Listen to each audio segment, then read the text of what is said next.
सिंघवी ने लिखा है कि ईडी के अधिकारियों ने सेक्शन 19 का उल्लंघन किया है और ऐसी गिरफ्तारी कानून के समक्ष गैर कानूनी है। आपको दिखाना होगा कि गिरफ्तारी क्यों जरूरी है। सिंघवी ने लेवल प्लेइंग फील्ड, समतल जमीन और संविधान के मूल ढांचे पर प्रहार की बात कोर्ट के सामने रखी। यही बात उन्होंने चुनाव आयोग के सामने रखी थी। हम उनके पुराने बयान का वो हिस्सा आपको सुनाना चाहते हैं। अगर कोई भी संवैधानिक संशोधन मूल ढांचे के विरुद्ध है तो संवैधानिक संशोधन भी असंवैधानिक करार किया जा सकता है।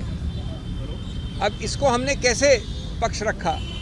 जब आप इस प्रकार की चुनाव के लिए जो एक समतल जमीन आवश्यक है, अति आवश्यक है, अनिवार्य है, समतल जमीन, उस समतल जमीन को आप बदल देते हैं, उसको समतल नहीं रहने देते हैं दुरुपयोग करके एजेंसीज द्वारा, तो उसका सीधा दुष्प्रभाव पड़ता है स्वतंत्र निष्पक्ष चुनाव पर, फ्री एंड फेयर इलेक्शंस।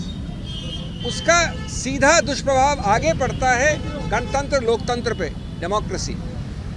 और स्वतंत्र निष्पक्ष चुनाव या लोकतंत्र गणतंत्र दोनों उच्चतम न्यायालय ने केशवानंद भारती के समय से कहा है, बार बार कहा है, मूल ढांचे के एक अभिन्न अंग हैं। तो जब आप समतल ज़मीन को बदल देते हैं, नॉन समतल बना देते हैं दुरुपयोग करके एजेंसीज का, तो आप सीधा उस मूल ढांचे पे प्रहार कर रहे हैं।